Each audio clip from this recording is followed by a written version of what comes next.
Well, the number one thing that everybody wants to know is, are there any new cases? And I'm absolutely delighted to announce no new cases since yesterday's update. So that's a huge relief.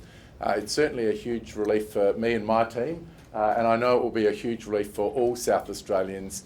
And I want to just again reiterate my grateful thanks to every single person who has done an outstanding job over the last 7 days to put us in this position that we will be releasing people from lockdown tonight at midnight. So that will be a huge release for absolutely every South Australian. And again, thank you very much to all of those people who helped us get to this situation. In particular, I would like to acknowledge all of the people who have worked at SA Pathology, all of the people who have been working in the Communicable Diseases Control Branch. Can I thank all of the people who have been doing homeschooling, so that's the parents, the caregivers, the teachers, the principals, and of course the students who have had to adapt to this very changed situation, to all of our mental health professionals in South Australia who have been out there supporting people who have had higher levels of anxiety in South Australia, to our police, to our emergency services workers, to the other people that are on the front line providing services to South Australians. Can I have a special shout out to everybody who's working in supermarkets, bakers, butchers, into our petrol stations, those people who have made sure that we can continue to function right throughout this week. But most importantly, to the South Australians who have had to endure some pretty tough restrictions over the last 7 days. We don't put these restrictions in lightly, but again, reiterate, if we didn't do this, we would find ourselves in a very different situation at the moment. So a massive thank you to absolutely everybody. And I would particularly like to thank those people who had to go into a directed quarantine situation, either at home or in the Medi Hotel, because this is really our front line. If these people didn't obey those restrictions very strictly, then we could have all sorts of lines of transmission that we would be following up at the moment. That's not the condition in South Australia. 0 cases overnight. We'll be lifting the lockdown order at midnight tonight. Now, we're not going straight back to where we were, and I've been messaging this now for quite some time. We don't want to have a relapse. We only want to do this once. And so we are putting some higher level restrictions in over and above what we had prior. But we will be stepping those down as the risk diminishes. But for the next 7 days, we have got those new restrictions in place that I outlined to you yesterday. And yesterday I also said that I would be giving an update in terms of the use of masks, and I can confirm some changed arrangements with regards to masks going forward.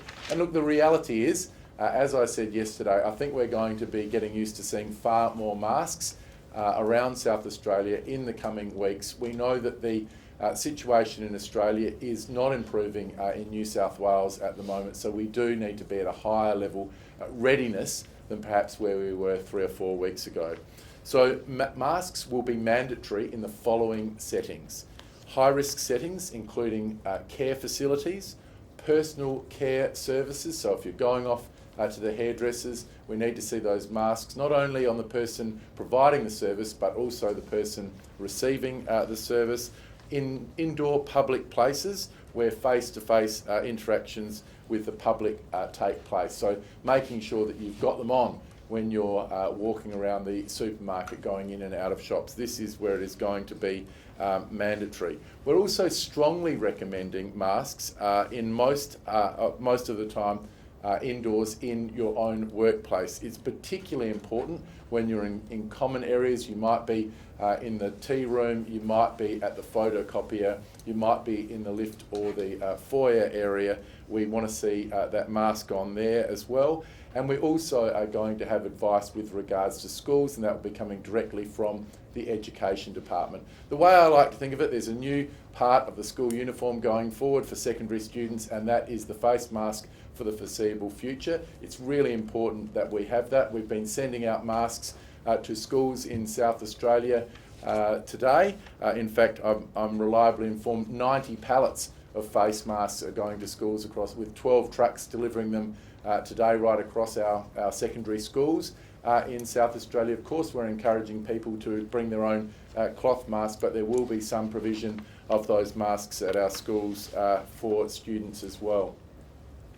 One of the other areas that we talked about yesterday was sport, competitive sport, and whilst we want to see people engaged as quickly as possible, we also want to do it in a way that is going to be safe, and so we are allowing we're allowing sport training to resume as of tomorrow, but competition won't start again this weekend, it will start the following weekend. And so we've been talking to all of the sporting associations. We know this is disruptive, but we also don't want to go backwards. South Australians have not wanted to have a prolonged lockdown here in our state. We've all worked very hard over the past 7 days to get ourselves to this fantastic position with the lockdown being lifted tonight. We don't want to go back into that lockdown, so this staged approach to get us back to where we need to be.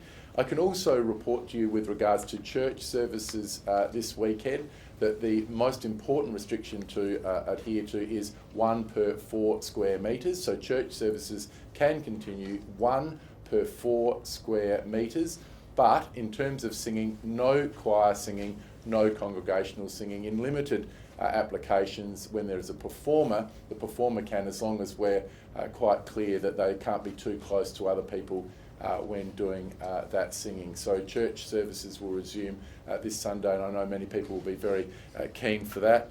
And then can I also just report, yesterday people were asking about the cash grants, the COVID cash grants that were coming from the state government as part of our business support package, our $100 million business support package. I can happily report to you this morning that 2,500 businesses have already received their $3,000 cash grant. So I'm very grateful to the people who work in Treasury. This is an amazing turnaround, less than 7 days from when we put people into this lockdown. We have a situation where people are already receiving that cash grant, and this is going to really support them through a very difficult time. So in conclusion, we acknowledge how tough this week has been. We don't like to put any restrictions in place, but I think we can all appreciate by going hard and going early and doing it in a cooperative way with our entire state, we put ourselves in this fantastic position where we will come out of lockdown at midnight tonight, and then we'll have a step down in terms of our restrictions.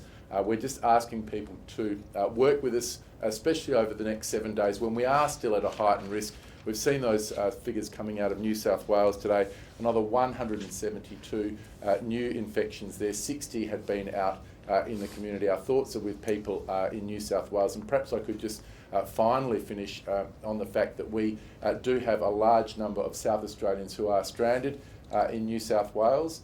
We have a huge number of applications for people to return to South Australia. We are trying to get through those in a prioritised way, but the risk of people coming in from New South Wales is actually higher than people coming in from overseas at the moment. So we do need to do this in a very careful and considered and prudent way, because we don't want to be putting our entire state back into lockdown. Let's not forget how this all started. It came from somebody coming back from interstate into South Australia. And so we've got to be very careful now with people moving around, especially over the next couple of weeks. I'm happy to answer some questions, and then of course Professor Nicola Spurrier will be here to give you further details with regards to the management of this cluster, and of course the Police Commissioner with regards to any restrictions going forward.